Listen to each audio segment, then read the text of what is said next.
Setiap manusia dia punya hati. Manusia itu punya panca indera.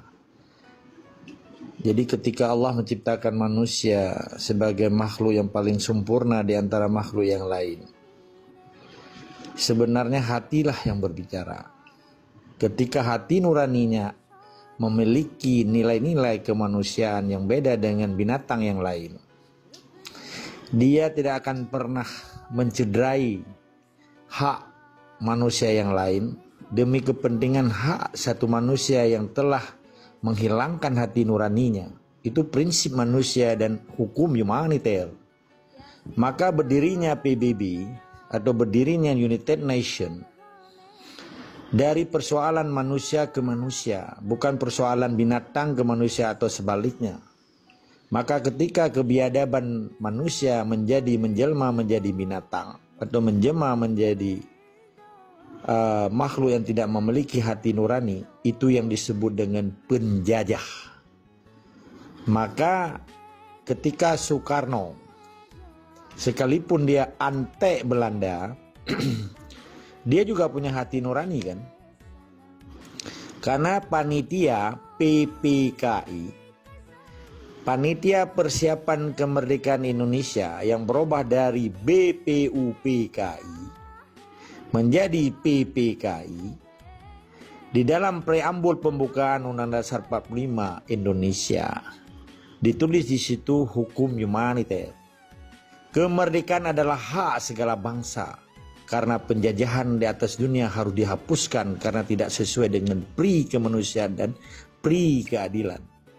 Itu Soekarno yang biadab aja dia punya hati, apalagi bangsa Aceh memiliki jalur historikal, sejarah peradaban Islam yang di dalam hatinya memiliki nilai-nilai Islam, di dalam jiwanya memiliki nilai-nilai Islam, di dalam darahnya mengalir Islam, dari ucapan mulutnya sampai ke ujung kakinya mengandung nilai-nilai Islam, kasanah Islam. Kenapa ada Islam di Aceh hari ini menjadi biadab dan munafik, dan dia berpaling bukan kepada hukum Allah, hanya sebatas dia sembahyang, sholat, melaksanakan rukun Islam, melaksanakan rukun iman.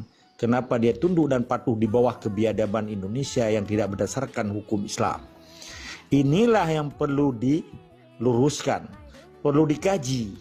Siapa sebenarnya setan-setan yang berjubah di Aceh hari ini, yang menghalalkan darah bangsa Aceh sesuai dengan lagu yang dikemendankan oleh adinda kita hari ini, Tunku Fahmi Fauzan. Cukup sedih kita mendengar kebiadaban manusia di atas manusia. Bukan memanusiakan manusia, tetapi manusia dijadikan binatang, dibunuh tanpa pri kemanusiaan dan tanpa pri keadilan. Ini kalau dia manusia yang memiliki hati, bukan setan atau binatang. Sebenarnya dia bercerita kepada hatinya. Bagaimana sebaliknya kalau kita dibunuh oleh orang? Kenapa dia menjadi algojo untuk membunuh bangsa Aceh, bangsa Islam Aceh, bangsa Papua, bangsa Maluku, bangsa Timur Leste? Hari ini mereka sudah merdeka. Kita sudah melihat hari ini Timur Leste itu sudah merdeka 26 tahun. Tidak ada lagi pelanggaran HAM di Timur Leste. Di mana ada Indonesia, di situ ada terjadi pelanggaran HAM. Karena kebiadaban manusia rakus, kebiadaban manusia yang tidak memiliki nilai-nilai hati nurani, karena manusia tidak berpegang teguh kepada hukum Allah. Ini perlu dievaluasi sesuai dengan judul 79 tahun kolonial Indonesia di seluruh tanah Nusantara. Kebiadaban mereka lebih kejam daripada binatang yang berwatak serigala. Lebih kejam penjajahan Indonesia daripada penjajahan Israel di Palestina. Kalau kurang paham, buka sejarah peradaban. Berapa juta bangsa Indonesia dibunuh, berapa juta bangsa-bangsa di luar Jawa dibunuh atas nama Indonesia. Berapa juta bangsa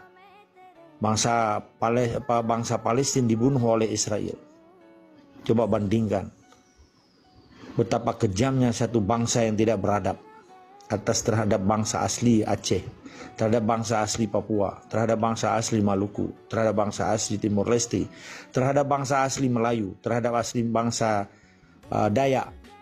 Kejadian 1988 di Sabit, di Kalimantan Barat, 5.000 hilang nyawanya gara-gara bendera merah putih, gara-gara sekulerisme, gara-gara marxisme, gara-gara Nasakum Soekarno.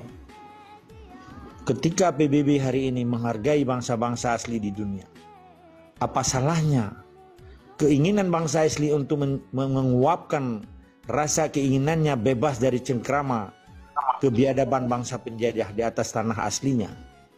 Ketika bangsa aslinya menginspirasikan, menguapkan, melepaskan unek-unek kehidupannya yang tidak bebas atas cengkrama algojo Indonesia di tanah air.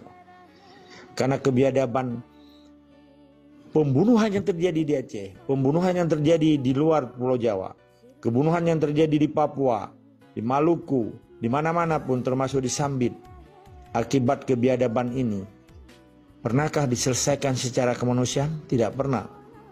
Kenapa ini terjadi? Maka sungguh kita sayangkan, banyak yang bertopeng tokoh agama, pada dia setan berjubah, baik di Aceh maupun di luar Aceh. Hari ini krisis Islam di Indonesia sangat, sudah istilahnya udah fase keempat.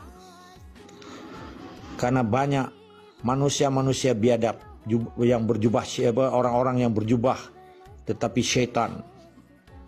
Kenapa saya ngomong begini?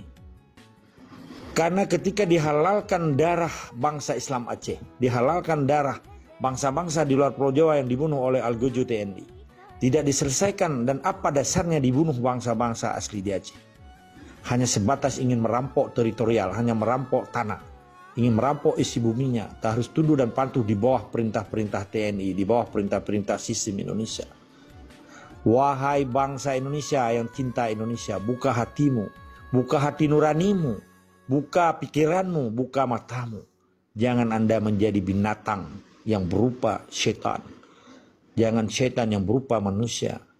Buka matamu wahai para kiai yang menjual agama Islam, yang menjual firman Allah, yang menjual doa-doa, yang menjual segala atribut Islam demi kepentingan penjajah Indonesia, baik di Aceh maupun di Pulau Jawa.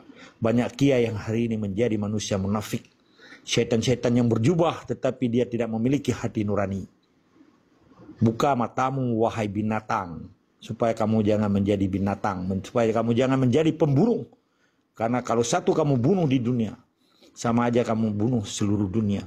Satu orang kalian kasih makan, sama aja kalian telah memberi makan seluruh manusia di muka bumi. Itu kata Allah.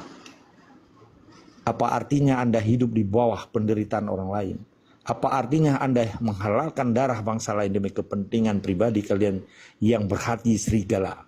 Tetap semangat dan istiqamah, wajib lawan dimanapun, sekalipun, apalagi ada acara di PBB. Wajib lawan kezaliman di muka bumi. Terima kasih. Assalamualaikum warahmatullahi wabarakatuh.